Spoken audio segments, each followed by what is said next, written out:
अगे hill परी हिला अरे, तुझ्या चष्मा घेतला तर मी शांतपणा कपाळीला करते. हिला. काय म्हणलं रे तू?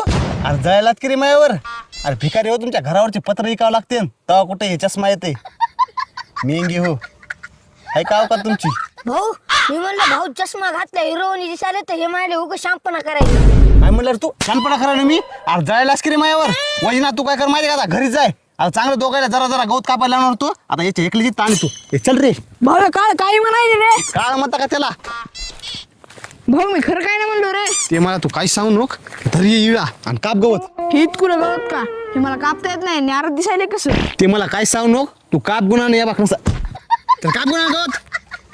अरे ते वैजा मला हिरो म्हणलं रे आणि खरंच ते चष्मा घातल्या मी हिरोईन दिसायलो आणि याला जळायले हे माया याला देखून झाले जरा.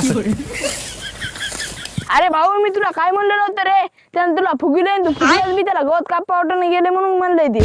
अरे बाला त्या वैजनाथ तुम्हाला किती काही लावून दे रे. ते लय दिलदार आहे वैजनाथ. ते मला हिरो म्हणलाय रे आणि खरंच दिसायलो बाल्या मी चष्मा घातले हिरो आणि काप गुन्हा गवत आता जास्त शानपणा शिकल्या कान सुद्धा आणणार आहे बघ तू.